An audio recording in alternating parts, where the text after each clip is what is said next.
Craig Jones, the leg lock bandit. In the world of Brazilian Jiu-Jitsu, there are champions who win medals, legends who inspire generations, and then there are those rare individuals who completely flip the script and force everyone to rethink what's possible. This is the story of a guy from Australia who went from being a relative nobody to becoming one of the most feared grapplers on the planet. Not with tradition, not with the conventional wisdom passed down through generations, but with a dangerous obsession for one thing: destroying legs. This is Craig Jones, leg lock specialist, submission wizard, social media genius, meme lord extraordinaire. The guy who proved you could be both a world-class competitor and genuinely hilarious. And most importantly, the man who helped revolutionize modern jiu-jitsu and made leg locks not just acceptable, but absolutely essential. But how did a regular kid from down under become the face of a submission revolution? Buckle up, because this story has everything. Underdog victories, team drama, strategic genius, and enough Australian humor to make you laugh while learning. The Aussie nobody.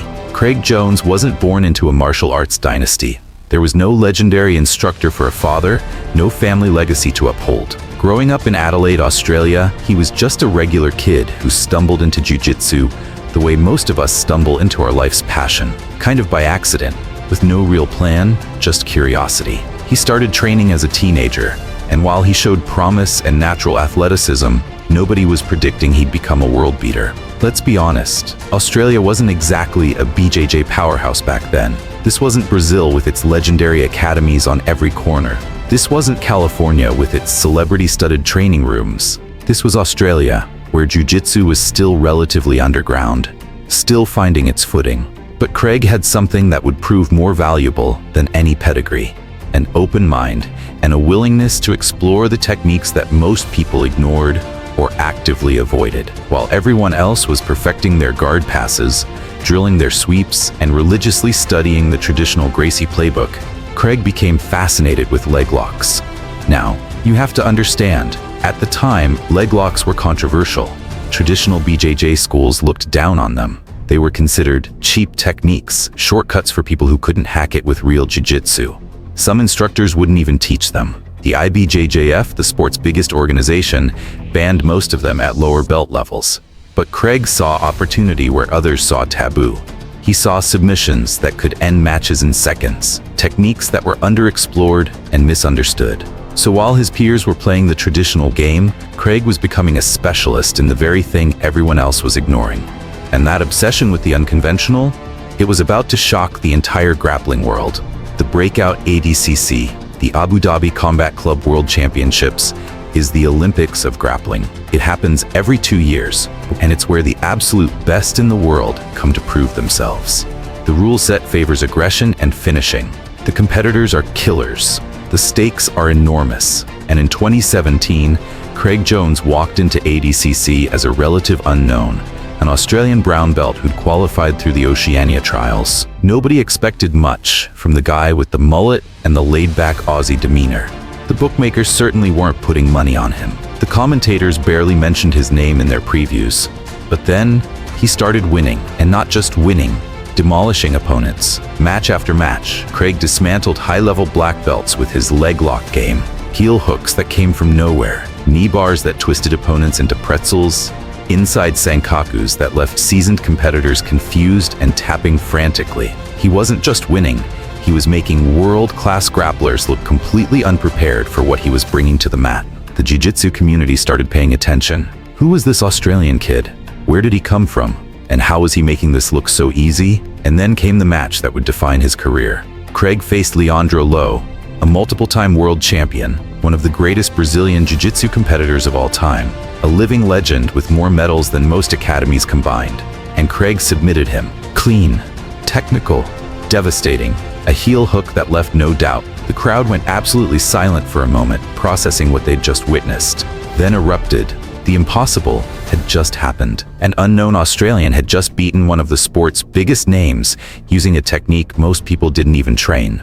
Craig didn't win the tournament. He eventually lost in the semifinals, but he didn't need to win. Craig Jones had announced himself to the world in the loudest way possible. The leg lock game wasn't just viable at the highest level, it was devastating, and Craig was its most dangerous practitioner. The Death Squad era. After his ADCC performance, Craig did what any smart competitor would do. He sought out the best team in the world to sharpen his skills even further. And in the world of leg locks and submissions, there was only one choice: the Danaher Death Squad. Led by the legendary coach John Danaher, a philosophical genius who spoke like a university professor and coached like a mad scientist, the DDS was revolutionizing jiu-jitsu with a systematic, almost mathematical approach to leg locks and submission chains. This wasn't just a team, it was a laboratory for grappling innovation. The roster read like a who's who of submission artists. Gordon Ryan, perhaps the greatest no-gi grappler of all time. Gary Tanan, the submission machine who tapped everyone. Nicky Ryan, the young prodigy with ridiculous flexibility.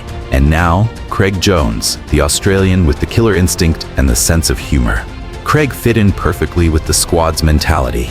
He wasn't just learning new techniques, he was understanding the theory behind them, the strategic principles that made the DDS so dominant. His leg lock game became even sharper, more systematic, more dangerous. The raw talent that shocked people at ADCC was now being refined into a complete submission system. Together, the Death Squad dominated the competition scene. They were winning everything, submitting everyone, and doing it in increasingly spectacular fashion. The chemistry seemed perfect. The results spoke for themselves. This looked like a dynasty in the making. But behind the scenes, in that basement gym in New York, tensions were brewing, egos clashed, personalities collided, different visions for the future emerged. When you put together that much talent, that much intensity, in such a confined space, something eventually has to give. And eventually, the Death Squad did what Death Squads throughout history tend to do. It fell apart spectacularly. The team split. Some stayed with Danaher and moved to Puerto Rico. Others went their separate ways, pursuing different paths. And Craig? Well, Craig was about to make the boldest, riskiest move of his entire career. A move that would either cement his legacy or end it completely. The B-Team Revolution. Craig Jones packed his bags, left New York behind, and headed to Austin, Texas, a city known for its independent spirit, creative energy, and willingness to do things differently. The perfect home for what he was about to build. He co-founded a new team with a brilliantly cheeky name, the B-Team. And with that name, he was making a statement to everyone watching. We're not trying to be the A-Team. We're not trying to live up to anyone's expectations. We're just here to train hard, have fun, and beat everyone who gets in our way. Craig assembled a roster of killers who shared his vision. Nicky Rod, the athletic freak with unstoppable pressure. Nicky Ryan, the youngest Ryan brother with something to prove. Jay Rodriguez, the technical wizard. Ethan Krellenston, the Canadian submission artist. Each brought their own specialties, but they all shared the same mentality. Innovative, aggressive, entertaining. And the B-Team didn't just compete, they dominated. They were winning major tournaments, submitting legends, collecting medals like they were going out of style. But what made them different wasn't just the winning, it was how they did it. With style, with personality, with genuine joy for the sport. Because Craig understood something that most grapplers of his generation completely missed. In the modern era, being good isn't enough. You have to be entertaining. You have to build a brand. You have to connect with fans beyond just competition results. His social media game became absolutely legendary. Memes that had the entire jiu-jitsu community laughing. Callouts that were equal parts serious and hilarious. Behind-the-scenes content that showed the human side of elite competition. He built a following that went way beyond just jiu-jitsu nerds. Casual fans, MMA followers, people who'd never stepped on a mat were suddenly interested in Craig Jones. And then he took it even further. Craig launched his own grappling promotion, the Craig Jones Invitational, or CJI. But this wasn't just another tournament. This was a direct challenge to ADCC itself. He offered massive prize money, in some cases matching or exceeding ADCC. He brought in high-level production that made other promotions look amateur by comparison. Professional lighting, multiple camera angles, expert commentary, the works. He proved that grappling could be presented as a legitimate professional sport, not just a niche martial art. The Craig Jones Invitational wasn't just about competition, it was about raising the bar for how grappling events should be run, how athletes should be compensated, and how the sport should be presented to the world. Craig was building not just a team, but an entire ecosystem around modern jiu-jitsu, the legacy. So what has Craig Jones really achieved? Let's look at the evidence. Today, if you walk into any jiu-jitsu gym anywhere in the world, Brazil, Japan, California, small town America, anywhere, you'll see people drilling leg locks. You'll see coaches teaching heel hooks to beginners. You'll see competitors building their entire competitive games around lower body attacks. 10 years ago, that would have been unthinkable. Leg locks were the forbidden fruit, the techniques you whispered about in the corner of the gym. Today, they're fundamental. They're essential. You can't be a complete grappler without understanding them. That cultural shift? That's Craig Jones' legacy. He didn't invent leg locks. Legends like Dean Lister and Rousimar Palhares were using them before Craig was even training. But Craig popularized them in a way nobody else could. He proved they worked at the absolute highest level of competition. He showed that they weren't cheap tricks. They were high-percentage techniques when understood systematically. His instructional videos have taught thousands upon thousands of grapplers worldwide. White belts learning their first inside heel hook. Black belts refining their leg lock defense.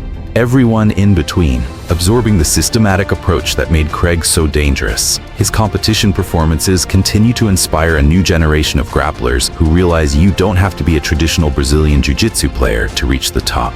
You can innovate, you can specialize, you can find your own path. And his approach to building a personal brand, to making Jiu-Jitsu entertaining and accessible, that's changed how the entire sport presents itself. He proved you could be both a world-class competitor and genuinely funny, that you could take your training seriously without taking yourself seriously. That personality and authenticity matter just as much as medals. The B team continues to produce champions. Craig continues to compete at the highest level, still tapping out legends, still pushing the boundaries of what's possible. Whether he's on the mats competing for gold or behind the scenes promoting his events, one constant remains. Craig Jones is always moving the sport forward. He took the road less traveled. He mastered techniques other people feared. He built a team when he could have stayed comfortable. He challenged the establishment when it would have been easier to fall in line.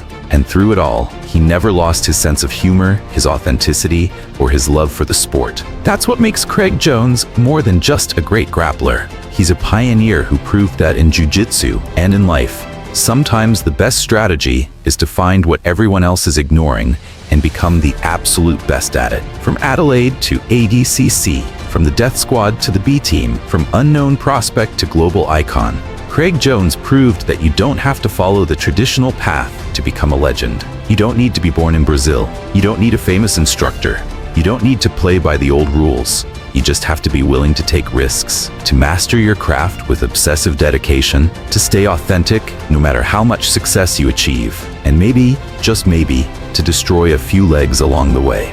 This has been the story of the Leglock Bandit, the Australian who changed jiu-jitsu forever. The competitor who proved entertainment and excellence aren't mutually exclusive. The coach, the promoter, the innovator. Craig Jones didn't just adapt to the game, he changed it completely. Thanks for watching.